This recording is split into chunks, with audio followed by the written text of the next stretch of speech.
এটি একটি অত্যন্ত মূল্যবান এবং গুরুত্বপূর্ণ শিক্ষণীয় গল্প, যা শিশুকে সঠিক মূল্যবোধ শেখানোর গুরুত্ব তুলে ধরে।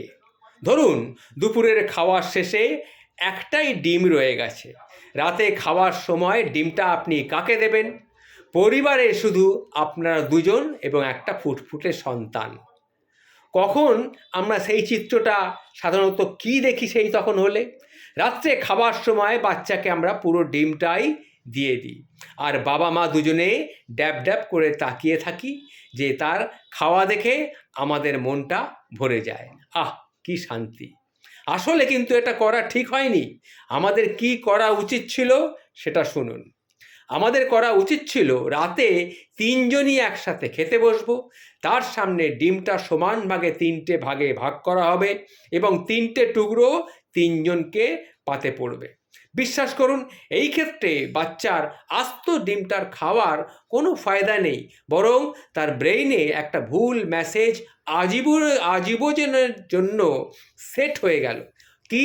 অথচ তিনটে টুকরো ডিম তাকে শেয়ার করে তার সামনে রাখা হলে সে অল্প অল্প করে ভাগ করে খেয়ে নিতে শিখবে, এবং তার অপোজিটে থাকা মানুষগুলো খেয়েছে কিনা সেই ব্যাপারে খেয়াল রাখার মানসিকতাও তার জাগ্রত হবে, আর এই মেসেজটি আজীবন তার ব্রেনে খোদাই হয়ে যাবে।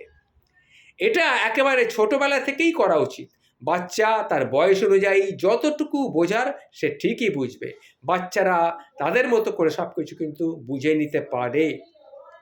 ট্রিক্সটা কাজে লাগলেই দেখবেন, তাকে কিছুদিন কিছু খেতে দিলে আগে সে দেখবে আপনাদের কাছে কি আছে না আছে, আপনাদের ভাগে কি রেখেছেন না রেখেছেন।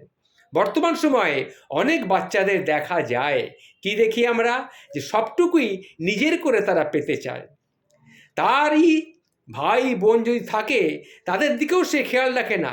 তারা দাদু বা কাকা বাবা যে যাই থাকুক না কেন, যাই আনুক না কেন, বাচ্চার কিন্তু সবটাই চাই, সেটাই চাই। এই মানসিকতাটা বাচ্চার মধ্যে তখন তৈরি হয়ে যায়। এই গল্পটি আমি এই জন্যেই সবার সামনে তুলে ধরলাম। এই গল্পটি আমাদের শিখিয়ে দেয় কিভাবে ছোট্ট ছোট্ট কাজের মাধ্যমে শিশুদের মধ্যে মূল্যবোধ এবং ভাগাভাগির শিক্ষা গড়ে তোলা যায়। এটি তাদের পরবর্তী জীবনে সঠিক মানসিকতা এবং অন্যদের প্রতি সহানুভূতিশীল হতে সাহায্য করবে। নমস্কার বন্ধু।